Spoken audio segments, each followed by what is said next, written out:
Évangile de Jésus-Christ, selon saint Jean 3, 16, 21.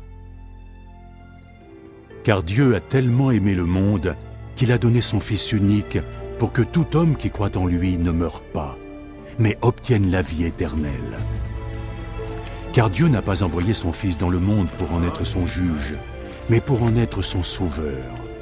Mais ceux qui ne croient pas ont déjà été jugés, parce qu'ils n'ont pas cru au Fils unique de Dieu.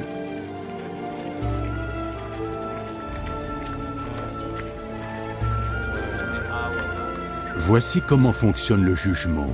La lumière est venue dans le monde, mais les hommes préfèrent l'obscurité à la lumière, parce qu'ils agissent mal. Ceux qui font le mal détestent la lumière. Ils ne reviennent pas à la lumière, de peur que leurs mauvaises actions deviennent visibles. Mais ceux qui sont dans la vérité viennent à la lumière, afin que la lumière montre que leurs actions ont été accomplies en accord avec Dieu. Acclamons la parole de Dieu.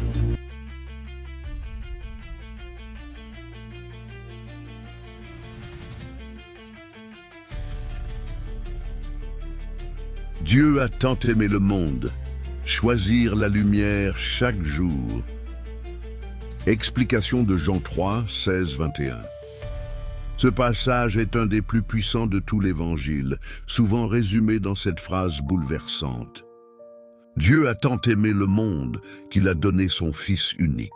Il exprime le cœur même de la foi chrétienne, l'amour inconditionnel de Dieu pour l'humanité. L'amour qui donne tout. Dieu ne s'est pas contenté d'envoyer un message ou un prophète. Il a donné son propre Fils, Jésus, pour nous sauver. Ce don est gratuit, universel et personnel. Il ne concerne pas le monde de manière vague. Il me concerne, moi, aujourd'hui. Une proposition, pas une condamnation. Jésus n'est pas venu pour juger, mais pour sauver. Cela signifie que la foi n'est pas une menace, mais une invitation à la vie éternelle. Le jugement vient du refus de cette lumière, non pas de Dieu. C'est l'homme qui choisit en son cœur entre la lumière et les ténèbres. Lumière et ténèbres, un choix intérieur. Jésus est la lumière du monde, mais cette lumière dérange ceux qui préfèrent vivre cachés dans l'ombre parce qu'ils refusent de changer. Ce passage ne parle pas d'abord des autres, il parle de chacun de nous. Quelle zone d'ombre évitons-nous d'exposer à la lumière de Dieu? Faire la vérité? Le texte ne dit pas seulement dire la vérité ou croire en la vérité, mais faire la vérité. C'est une manière de vivre, agir en vérité, en cohérence avec Dieu, dans nos paroles, nos choix, nos relations, nos engagements. Comment vivre ce passage au quotidien? Accueillir l'amour de Dieu personnellement, croire vraiment que je suis aimé, infiniment, sans condition.